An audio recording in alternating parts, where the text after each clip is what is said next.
Sorry madam. का भेल madam, कुछ चाहिए आपके? ना ना कुछ ना।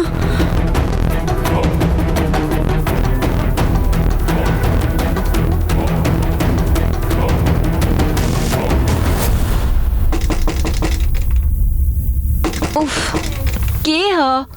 अरे हम हई। हम के आवतानी आवतानी। हो गई इतना जल्दी? हाँ? अरे का भाईल?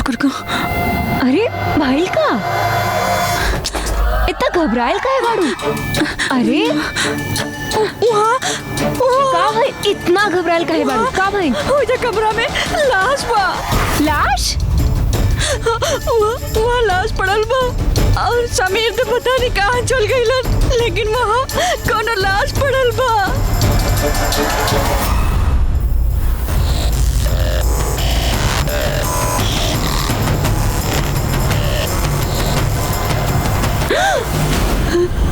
क्या है? यहाँ लाश कैसे आ गई?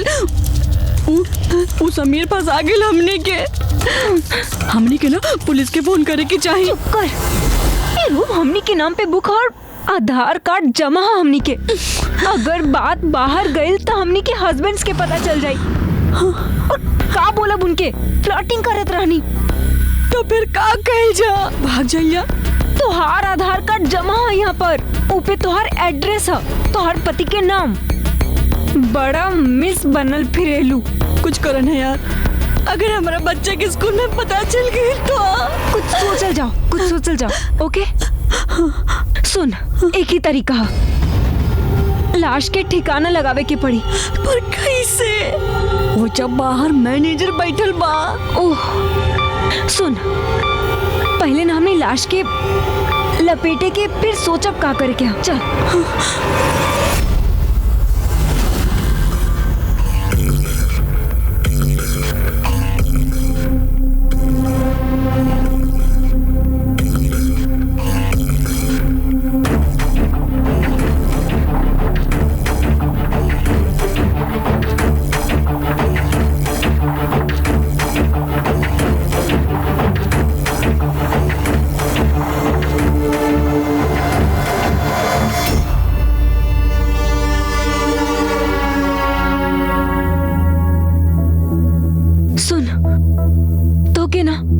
के बोतल में उतारे के पड़ी।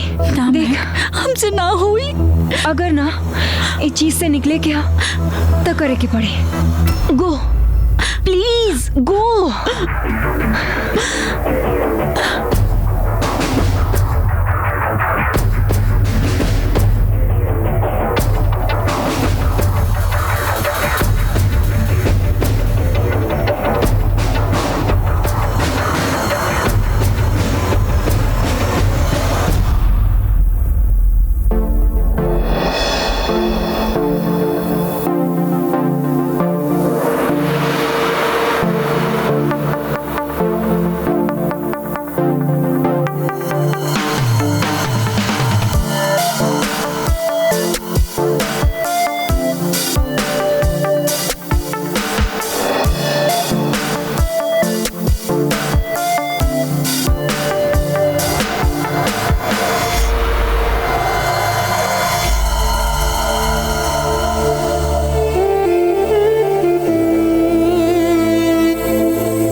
तो हमरा के घुरत रहला ना?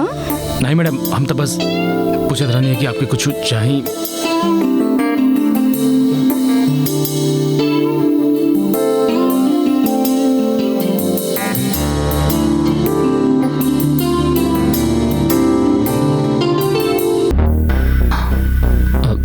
मैम हम गरारा करके आवत बनी। जय मत एजे रहिया।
हाँ हमरा के नहीं के जाए के कमरा में।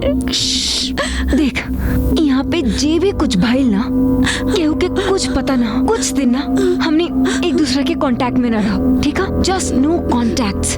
हमने के हस्बैंड्स के बिल्कुल भी शक ना होके के चाहिए। और सुन, तू ना आज रात के हमार कमरा में रुक जाओ, हाँ? और कल सुबह हमने यहाँ से चल जाए जा।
क्या बात बाबा, कल कहाँ अधूरा काम छोड़ के चल गई रहा? का बकवास करो तड़ा? अभी के भी निकले यहाँ से, वरना हम शोर बचाए और पुलिस के बुलाए। पुलिस के हम बुलाए और शोर भी मचाई।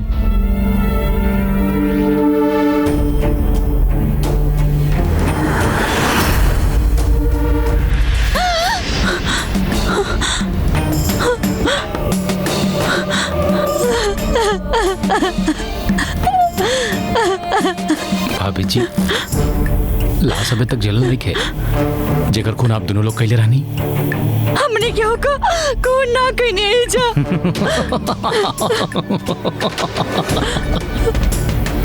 खून ना कैलो तो लाश के आग काहे लगौलू? हाँ, बोला बोला बोला बोला। बोल।